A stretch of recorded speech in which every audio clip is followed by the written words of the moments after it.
क्या ये राहुल गांधी की सरकार है? लगातार सरकार पर पड़ रहे हैं भारी। 2.5 महीने में ही राहुल के ट्रैप में फंसी बीजेपी सरकार। छा गए राहुल गांधी, लगातार सरकार पर पड़ रहे हैं भारी। बीजेपी सरकार ने 2.5 महीने में रिजर्वेशन, वक्फ समेत 5 बड़े मुद्दे पर लिया यू टर्न। दिन 17 अगस्त 2024 सरकार की तरफ से एडवर्टीजमेंट आता है। यूपीएससी में लैटरल एंट्री के जरिए 45 पदों पर वैकेंसी। ठीक 2 दिन बाद 19 अगस्त को राहुल गांधी ने कहा कि ये दलित, ओबीसी और आदिवासियों के आरक्षण पर सीधा हमला है। उसके अगले ही दिन पीएम नरेंद्र मोदी ने लैटरल एंट्री का विज्ञापन रद्द करने का निर्देश दे दिया। ये सिर्फ एक मामला नहीं है, ऐसे कई मामले हैं। देखा जाए तो 2014 के बाद जो पीएम मोदी कड़े फैसले आसानी से ले लेते थे, अब वही नरेंद्र मोदी कड़े फैसले लेने के बाद यू टर्न लेते नजर आ रहे हैं। 2014 से 2024 में सरकार बनने से पहले तक बीजेपी ने 10 साल में महज 2 ही मामलों पर यू टर्न लिया था। वहीं अभी 3 महीने हुए भी नहीं है और 5 बड़े फैसले में यू टर्न। ऐसे में सवाल उठना लाजमी है। सोशल मीडिया पर लगातार सवाल उठ रहे हैं कि क्या राहुल गांधी मोदी सरकार पर भारी पड़ रहे हैं? कैसे एक पप्पू की छवि से बाहर निकलकर राहुल गांधी ने मोदी सरकार की नाक में दम कर रखा है? दरअसल मोदी सरकार के तीसरे कार्यकाल को अभी 2.5 महीने हुए हैं। इस दौरान सरकार को 5 बड़े फैसलों पर फिर से विचार करने को मजबूर होना पड़ा है। एक्सपर्ट्स मानते हैं कि इसके पीछे राहुल गांधी की बढ़ती लोकप्रियता और भारत जोड़ो यात्रा। जिस वक्त राहुल को पप्पू की उपाधि मिली थी, उस वक्त से अभी को कंपेयर करें तो उस राहुल और इस राहुल में जमीन आसमान का फर्क है। इसको समझने के लिए 5 पॉइंट पर गौर कीजिए। पॉइंट नंबर 1, क्या मोदी सरकार पिछले 2 कार्यकाल की तुलना में अपने तीसरे कार्यकाल में बैकफुट पर नजर आ रही है? इसका साफ सीधा आंसर है 2024 से पहले 10 साल में मोदी सरकार को सिर्फ 2 बड़े मौकों पर अपना फैसला वापस लेना पड़ा था। अब वो 2 फैसले क्या थे वो भी समझ लीजिए। पहला था भूमि अधिग्रहण कानून में संशोधन। 2015 में मोदी सरकार भूमि अधिग्रहण कानून 2013 में 9 बदलाव करना चाहती थी। इसके लिए लाया गया भूमि अधिग्रहण विधेयक लोकसभा में पारित भी हो गया, लेकिन राज्यसभा में अटक गया। देश भर में विरोध भी हो रहा था। पीएम मोदी ने भूमि अधिग्रहण विधेयक पर आगे नहीं बैठने का फैसला लिया। सरकार ने 9 में से 6 प्रमुख संशोधनों को वापस ले लिया।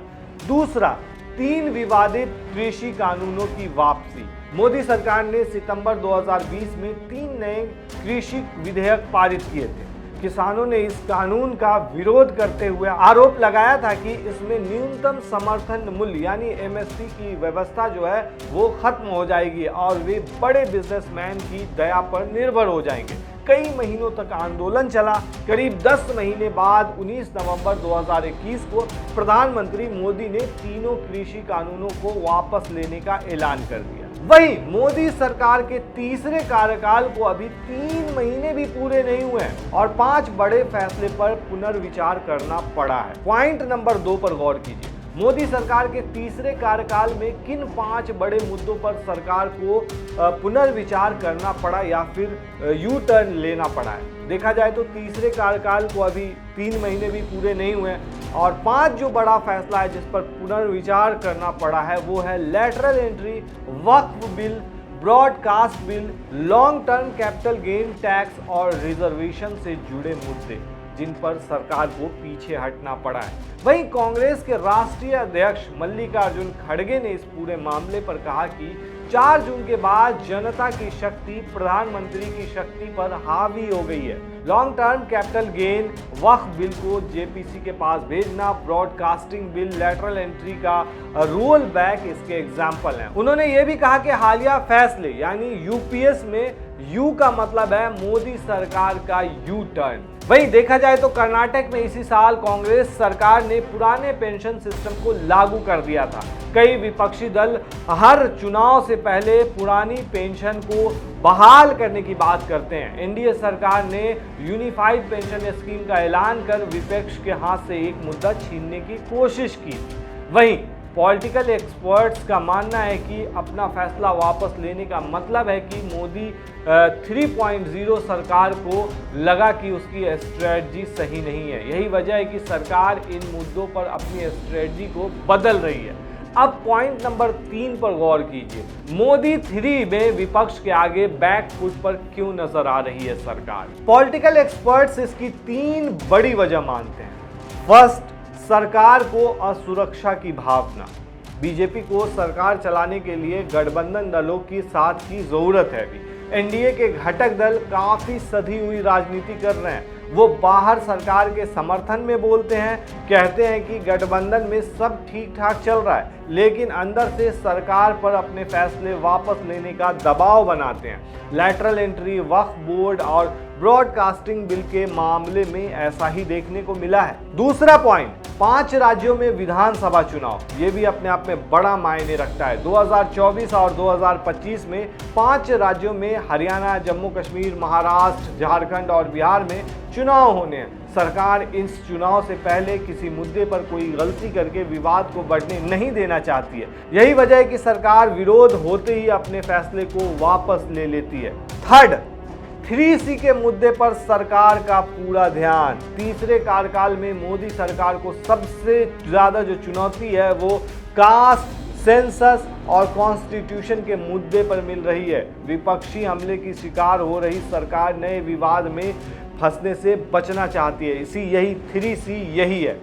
अब जो चौथा पॉइंट है इस सारे मामले का वो है, क्या राहुल गांधी के 3C ट्रैप में फंस गई है सरकार? 3C मतलब कास्ट, सेंसस और कॉन्स्टिट्यूशन। इसी में सारा जवाब छिपा है। देखा जाए तो फिलहाल मोदी 3 सरकार राहुल गांधी के 3C ट्रैप में सच में फंस गई है। सरकार के बैकफुट की वजह ये 3 मुद्दे भी हैं। तीनों मुद्दों को भी समझते हैं। पहला, सेंसस यानी कि जनगणना। 1881 में शुरू होने के बाद हर 10 साल में जनगणना होती रही है। केवल 1941 में युद्ध के समय जनगणना नहीं हुई थी। इसके बाद 2021 में कोरोना की वजह से इसे टाला गया। अब विपक्ष जनगणना के साथ ही जाति जनगणना की मांग कर रही है। संभव है कि बीजेपी परिसीमन से पहले जनगणना कराए और जनगणना फॉर्म में एक अलग से जाति कॉलम जोड़कर विपक्ष की मांग को दबा दे। अगर सरकार ऐसा नहीं करती है तो विपक्ष जाति जनगणना को लेकर लोगों के बीच जाएगा। इससे मोदी 3 सरकार को नुकसान हो सकता है।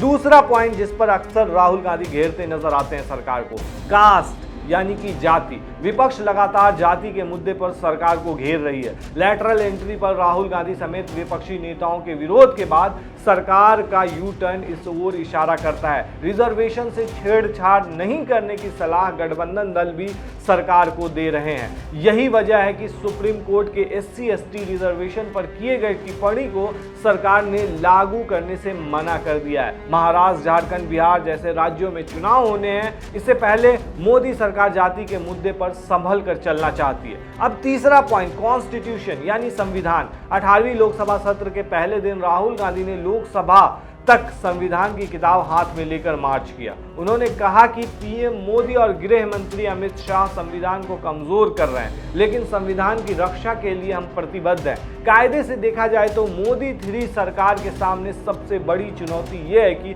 अगर सरकार संविधान में कोई बड़ा बदलाव भी करना चाहती है तो इससे पहले उसे विपक्ष की व्यापक सहमति की जरूरत होगी। सहयोगी दलों और विपक्षी दलों से सहमति बनाए बिना सरकार संविधान में कोई बड़ा बदलाव करने से अब डरेगी।